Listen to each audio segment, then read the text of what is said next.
Son zamanlar taxıl sahələrində müşahidə edilən məhsuldarlıq azalması fonunda çörək və un qiymətlərinin bahalaşması ehtimalı yenidən gündəmə gəlib. Xüsusilə Cəlilabad rayonunun bir çox kəndində əkin sahələrinin Zaqafqaziya taxıl böcəyi tərəfindən geniş miqyasda zədələnməsi vəziyyəti daha da gərginləşdirir. Fermerlərin sözlərinə görə zərərverici bitkilərin inkişafına ciddi təsir göstərir, sümbüllərin dolmaması və məhsulun keyfiyyətinin aşağı düşməsi ilə nəticələnir. Bu isə yalnız yerli istehsalçıların gəlirlərinə deyil, ümumilikdə ölkənin taxıl balansına təsirsiz ötüşmür. Məsələ ilə bağlı nocomment.az-a danışan kənd təsərrüfatı üzrə ekspert, aqrar elmlər üzrə fəlsəfə doktoru Vahid Məhərrəmov qeyd edib ki, Zaqafqaziya taxıl böcəyi taxılçılıq üçün ən təhlükəli zərərvericilərdən biridir və vaxtında mübarizə aparılmadıqda məhsuldarlıq 30-40%-ə qədər azala bilər.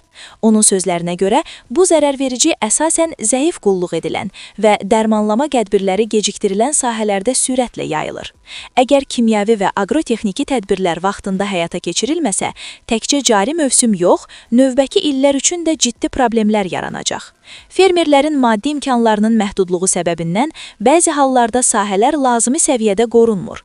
Saytımıza danışan iqtisadçı ekspert Əkrəm Həsənov isə əlavə edib ki, taxıl strateji məhsul olduğu üçün məhsuldarlıqda baş verən hər azalma birbaşa ərzaq bazarına təsir edir. Onun sözlərinə görə, yerli istehsalın azalması idxaldan asılılığı artırır və bu da qiymət risklərini yüksəldir. İdxal həcminin artması valyuta xərclərini çoxaldır. Bu isə unun və çörəyin maya dəyərinə təsir etməyə bilməz. Qısa müddətdə qiymətlər sabit qala bilər, lakin orta və uzun müddətli dövrdə bahalaşma riski kifayət qədər realdır. Ekspertlərin fikrincə, hazırda dövlət ehtiyatları hesabına bazarda müəyyən sabitlik qorunsa da, əsas hədəf yerli istehsalın davamlılığını təmin etmək olmalıdır. Əks halda, zərərvericilərin yaratdığı problemlər fonunda fermerlərin taxıl əkinindən imtina etməsi ölkənin taxıl idxalından asılılığını daha da artıracaq.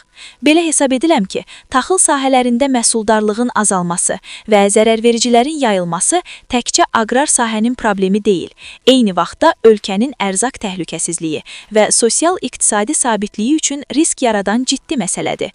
Vaxtında və sistemli tədbirlər görülməzsə, bu vəziyyətin çörək və un qiymətlərində bahalaşma ilə nəticələnməsi istisna olunmur.